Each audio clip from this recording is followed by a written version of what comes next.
नमस्कार किसान मित्रों, मैं रुचिता पटेल फ्रॉम महाकाल एग्रो। आज फिर से आपका हमारे चैनल में स्वागत करती हूँ। आज की वीडियो में रबी सीजन की सबसे मुख्य फसल सरसों के बारे में बात करेंगे। सरसों की खेती के लिए मिट्टी कैसी होनी चाहिए, बुआई का सही समय कौन सा है, खेत की तैयारी और बीज बुआई का तरीका, सरसों की फसल में खाद प्रबंधन सिंचाई कब करनी चाहिए, यह सारे टॉपिक आज के वीडियो में कवर होंगे। तो वीडियो को बिना स्किप किए देखें और आपने हमारे चैनल को सब्सक्राइब नहीं किया है तो जरूर कर ले। सरसों की फसल में सबसे ज्यादा आने वाली समस्या है माहो और पाउडरी मिल्ड्यू, जो फसल को बहुत नुकसान करता है। यह रोग और कीट के उपाय के बारे में भी हम जानकारी देने वाले हैं। सबसे पहले बात करते हैं बुआई के लिए अनुकूल समय कौन सा है। सरसों के लिए सितंबर और अक्टूबर का महीना सबसे बेस्ट माना जाता है। मध्य अक्टूबर और अक्टूबर के पहले से दूसरे हफ्ते तक यदि आप सरसों की बुआई करते हैं तो काफी अच्छे से ग्रोथ देखने को मिलता है, काफी बढ़िया बढ़वार दिखता है। बाकी आप सितंबर और अक्टूबर एंड तक और नवंबर के पहले दूसरे सप्ताह में भी बुआई कर सकते हैं, लेकिन इसके लिए जो सबसे उचित समय है वो है अक्टूबर मध्य। अब बात कर लेते हैं मिट्टी के बारे में। हल्की से हल्की भूमि पर भी सरसों की खेती कर सकते हैं, लेकिन अधिक उत्पादन के लिए काली मिट्टी, काली दोमट, चिकनी दोमट, बलुई दोमट काफी बढ़िया रहती है। मिट्टी की पीएच 5.5 से लेकर 7.5 तक चल जाती है और 8 से 8.5 तक है तो जिप्सम का उपयोग कर सकते हैं, क्योंकि सरसों की यह जो क्रॉप है एकदम तलहनी फसल है, तो प्रोटीन की मात्रा बढ़ेगी और तेल की मात्रा में वृद्धि हो तो उसके लिए भी आप जिप्सम का प्रयोग कर सकते हैं। बुआई से पहले 50 किलोग्राम आप जिप्सम का प्रयोग कर लीजिए। अब बात करते हैं जलवायु और तापमान के बारे में।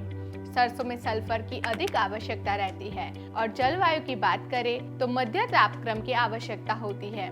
ज्यादा तापमान से भी इस फसल को कोई ज्यादा नुकसान नहीं होता है। एक एवरेज तापमान की हम बात जरूर कर लेते हैं कि जब फूल अवस्था पर 28 से 32 डिग्री सेल्सियस की आवश्यकता पड़ती है, वहाँ की 25 से लेकर 23 डिग्री सेल्सियस काफी अनुकूल माना जाता है, तो फ्लावरिंग स्टेज काफी अच्छे से देखने के लिए मिलता है। दोस्तों, बात करते हैं बेसल डोज यानी बुआई के समय खाद कौन से देने चाहिए।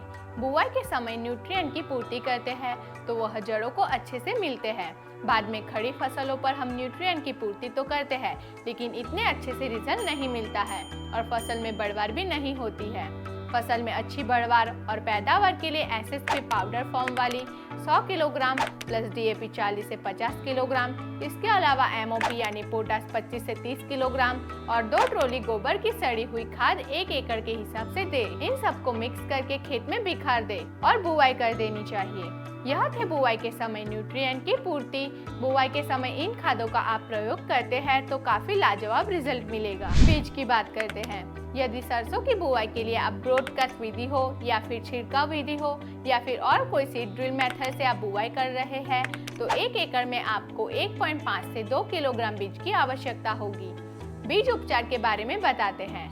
बीज उपचार कौन सी दवाई से करना चाहिए जिससे उकटा, बैक्टीरियल विल्ट या फ्यूसेरियम विल्ट की समस्या बिल्कुल भी ना आए, तो उसके लिए सबसे बेस्ट जो ऑप्शन है 1 किलोग्राम बीज को 5 ग्राम ट्राइकोडर्मा से बीज उपचार करें, उससे काफी शानदार रिजल्ट प्राप्त होंगे। और कार्बेंडिजम 12% प्लस मैनकोजेब 63% WP फफूंदनाशक से 1 किलोग्राम बीजों को 5 ग्राम से बीज उपचार करके 30 मिनट तक छांव में सुखाना है और आपको बुआई कर देना है। बीज उपचार करने से जर्मिनेशन अंकुरण काफी अच्छा होता है, फसल हरी भरी रहती है। दोस्तों, बात करते हैं प्लांट डिस्टेंस की।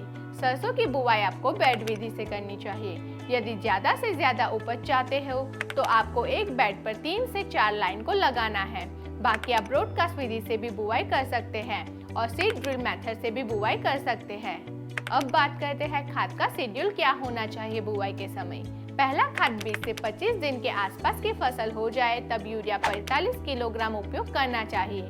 यूरिया से फसल हरी भरी रहेगी, वनस्पति बढ़वार में मदद करेगी। इसके अलावा है जिंक सल्फेट। अब जिंक सल्फेट में जिंक भी है और सल्फर भी है। 5 किलोग्राम इन दोनों को मिक्स करके जड़ों के आसपास देकर आपको सिंचाई कर देना चाहिए। दूसरा खाद 40 से 45 दिन के आसपास की फसल हो तब 35 किलोग्राम यूरिया के साथ 1 किलोग्राम ह्यूमिक एसिड को मिक्स करके जड़ों के पास देकर आपको सिंचाई कर देना चाहिए। सरसों की फसल को नाइट्रोजन, फास्फोरस, पोटास की जरूरत होती है, उतनी ही आवश्यकता सल्फर की भी रहती है, तो सल्फर जरूर दीजिए। सरसों की फसल को 2 से 3 सिंचाई की आवश्यकता पड़ती है, वह भी मिट्टी के हिसाब से। यदि भारी भूमि हो तो थोड़ा सा ज्यादा गैप करके भी सिंचाई कर सकते हैं। हल्की भूमि है तो थोड़ा सा जल्दी सिंचाई की आवश्यकता पड़ती है। अगर आप फ्लड इरिगेशन करते हैं तो बुआई के बाद आपको सिंचाई करनी है। पहली सिंचाई एकदम पाइप को खोल के आप सिंचाई कर सकते हैं। दूसरी सिंचाई पहली सिंचाई से लगभग 20 से 25 दिन बाद आपको करनी है और तीसरी सिंचाई फ्लावरिंग अवस्था पे करनी चाहिए। तो इस प्रकार सिंचाई का प्रबंध करने से फूलों की संख्या बढ़ेगी और फूलों की अवस्था में ही आप सिंचाई करते हैं तो पॉलिनेशन कम होगा और हो सकता है फ्लावर ड्रॉप की समस्या आए। तो किसान मित्रों, आपको फ्लावरिंग स्टेज से जस्ट पहले जरूर सिंचाई करनी चाहिए। अब बात करते हैं स्प्रे के बारे में। सरसों की फसल में सबसे ज्यादा माहो कीट की समस्या आती है। माहो के नियंत्रण के लिए थाइमेथोक्साम 25 ग्राम WG 12 ग्राम प्रति पंप और एसिटामेप्रिड 20% SP 12 ग्राम प्रति पंप और नीम ऑयल 300 ppm 50 मिली प्रति पंप और इमिडाक्लोप्रिड 17.8% SL 10 मिली प्रति पंप के हिसाब से 10 दिन के अंतराल पे स्प्रे करना चाहिए। अब सरसों की फसल में छाछिया रोग यानी पाउडरी मिल्ड्यू की समस्या आती है, जिसके लिए कार्बेंडिजम 12% प्लस मैनकोजेब 63% WP 30 ग्राम प्रति पंप और हेक्साकोनाजोल 5% SC 2 मिली प्रति लीटर और एजोक्सिस्ट्रोबिन 11% प्लस टेबुकोनाजोल 18.3% SC 20 से 25 मिली प्रति पंप के हिसाब से स्प्रे करना चाहिए। अगर फसल में लगे उससे पहले प्री वेटिंग स्प्रे करने से रोग का प्रकोप कम लगता है। ऐसी सारी जानकारी पाने के लिए आप हमारे चैनल को लाइक और सब्सक्राइब करें और हमारा वीडियो सबसे पहले देखने के लिए बेल आइकन जरूर दबाएं।